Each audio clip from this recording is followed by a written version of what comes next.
Donc, bonjour à tous, Aurore Rougier. Je suis ravie d'être avec vous aujourd'hui. Moi, donc j'ai fait un BTS NRC, négociation en relation client, que j'avais déjà fait en alternance, mais pas du tout dans le milieu bancaire. Suite à ça, j'ai intégré la licence assurance banque et finance, donc avec l'université de Rennes 1 et le CFPB, que j'ai décidé en fait de faire en alternance. Donc pour cela, effectivement, on postule dans tous les établissements bancaires. Et puis ensuite, si on a la chance d'avoir plusieurs entreprises qui nous retiennent, eh bien on fait son choix. Donc pour ma part, j'ai choisi de travailler avec la Caisse d'épargne de Bretagne Pays de Loire pour mon alternance. Cette alternance, effectivement, s'est passée avec un suivi en agence. Comme vous le disiez tout à l'heure, on est considéré comme un collaborateur à part entière quand on est en agence. Donc là, en fait, l'objectif, c'était de travailler à l'accueil, principalement, pour comprendre les bases du métier. Et puis, il y a un suivi du coup à l'université, effectivement, qui m'a permis d'appréhender toutes les bases du métier, tout ce qui est réglementation, tout ce qui est fiscalité, tout ce qui est fonctionnement aussi du système bancaire, puisque par la suite, il est important de comprendre pourquoi on va avoir tel ou tel objectif, savoir pourquoi on fait les choses et dans quel intérêt, c'est aussi important. À l'issue du coup de cette licence, j'ai décidé d'intégrer définitivement le milieu professionnel parce que ça me semble être une suite logique. J'ai préféré effectivement évoluer en interne pour choisir aussi et découvrir tous les métiers que propose la banque.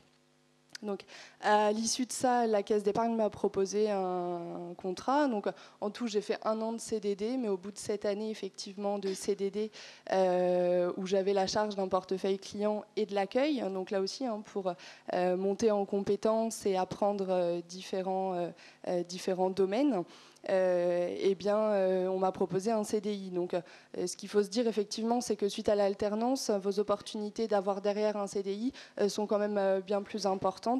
Donc, je rejoins mes collègues sur le fait que l'alternance est essentielle et aussi le fait de se créer un réseau bancaire, un réseau tout court même, avoir des contacts, garder contact entre vous aussi, puisqu'on ne sait pas ce que vous allez devenir, mais ça peut être très utile de pouvoir s'appuyer sur les relations des uns et des autres pour évoluer.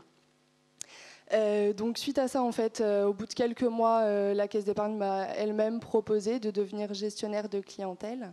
Donc chez nous, ça veut dire en fait être 100% en bureau. Donc j'ai un portefeuille d'environ 900 clients. Mon rôle, c'est de les voir, de les fidéliser, qu'ils soient satisfaits évidemment, et puis de développer la relation avec eux. Donc nous, en fait, clairement, à 70% de mon temps, ce sont des rendez-vous. Le but pour satisfaire mes clients aussi, c'est d'intervenir sur différents domaines. Donc, ça va être beaucoup de polyvalence et beaucoup de domaines différents. On va avoir tout ce qui est la partie crédit, immobilier ou à la consommation. La partie banque, avoir un compte, une carte bancaire, tout ce qui est épargne, et puis tout ce qui va être fiscalité ou choses un petit peu plus poussées, les relations professionnelles, la gestion de patrimoine. Donc on va avoir beaucoup d'informations à gérer et puis en plus de ça, une relation avec le client à développer. Moi, c'est un métier que j'aime énormément, c'est un vrai lien qu'on va créer avec son client. Un vrai suivi dans leur vie et dans leurs projets personnels. Donc c'est effectivement quelque chose d'important. Pour ce qui est des... Donc ça, c'est une journée type, plus la polyvalence au niveau de l'accueil, le traitement des mails, puisque vous le disiez tout à l'heure, avec le développement des nouvelles technologies, on s'adapte à nos clients. Voilà. Pour pouvoir vous épanouir dans ce poste-là, je pense qu'il faut être quelqu'un d'organisé et de rigoureux. C'est indéniable puisque notre métier évolue, notre métier est très réglementé, donc il faut être rigoureux dans le suivi de ces dossiers et organisé également pour ne pas s'y perdre. Comme je vous l'ai dit, 900 clients, donc il faut réussir à organiser son temps de travail pour là aussi satisfaire notre client et puis notre employeur aussi.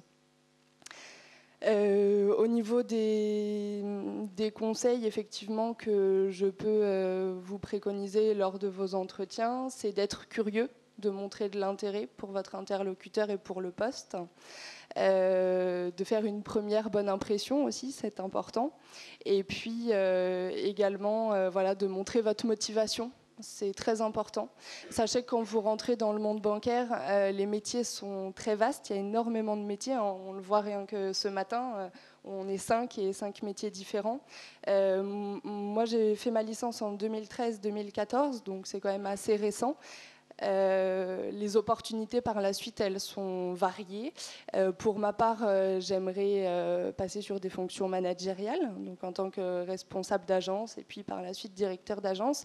Mais pour arriver à ces objectifs, on peut aussi, comme disait tout à l'heure ma collègue, on peut également passer par d'autres postes pour avoir toutes les compétences afin de bien manager une équipe. Par exemple, l'animation commerciale, la gestion de patrimoine. Voilà, ce sont des choses qui permettent d'aiguiser nos connaissances afin d'être plus performants.